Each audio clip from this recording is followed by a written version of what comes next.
There's been a lot of talk over the past few days, as you know, about those trace amounts of radiation being found in our rainwater here in Massachusetts.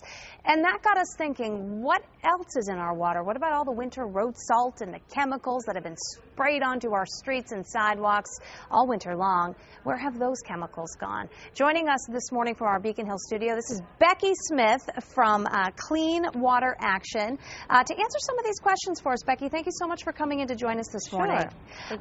I think it's really important to differentiate for people the difference between rainwater and drinking water. Could you talk a little bit about that? Sure. Here in Boston, our drinking water comes from central and western Massachusetts in reservoirs. That does sometimes contain rainwater, of course, that falls in those reservoirs, but is treated at several different stations and piped along to us here in Boston. Okay, absolutely. Good to point out the difference there.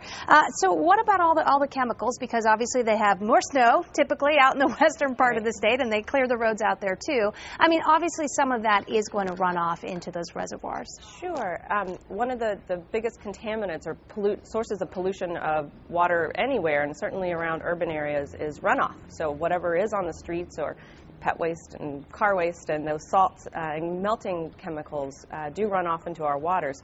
However, a lot of people notice on the side of the road a little sign that says reduced salt area, and those are in our drinking water zones of protection where reduced amounts of the chemicals are used. So obviously this is something that is controlled and thought about and, you know, certainly under discretion. You, at the Clean Water Action, talk a little bit about other contaminants that you guys are kind of on your radar a little bit. Could you talk about CECs? Sure. That's just a broad category that we use for contaminants of emerging concern.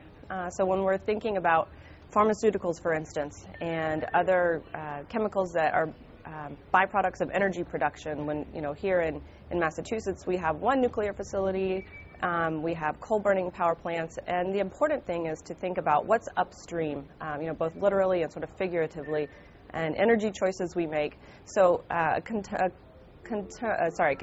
of emerging concern that you'll hear about is pharmaceuticals. And, you know, certainly those are, people flush those away. Also, when we take them, they're not fully digested, so some of that waste product goes into our wastewater stream. And I wanted to point out that there's a day of action coming up for pharmaceuticals to be brought to centers all over Massachusetts on Saturday, April 30th.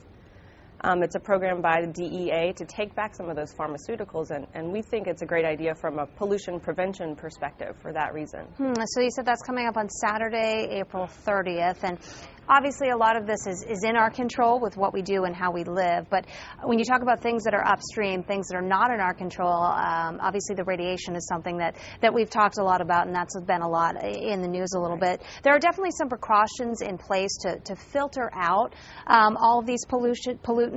Could you talk a little bit about some of the pathway and some of the precautions that are in place to protect us? Sure. Well, I mean, there's advanced treatment that we, you know, here in the U.S. and in Massachusetts and Boston specifically benefit from advanced treatment to screen out some of these pollutants. And then there are precautionary measures that the Massachusetts DEP takes by doing things like reducing the use of those chemicals nearest to our water supplies, and then things that we can do, you know, at home, like not flushing our pharmaceuticals down the toilet, and choosing, as we think about moving towards clean energy in our future, chemicals that come from burning coal, chemicals that come from, that, you know, we see in an emergency at a nuclear facility. We need to consider the whole cost of those energy sources as they relate to our water safety. Oh, well, Becky Smith, some great information there. Obviously, there are people looking out for us, but we need to look out for ourselves as well. And don't forget the day of action coming up on April 30th. Thanks, Cindy. Thank you so much. Cam, we'll toss it over to you. All right, Cindy, thank you.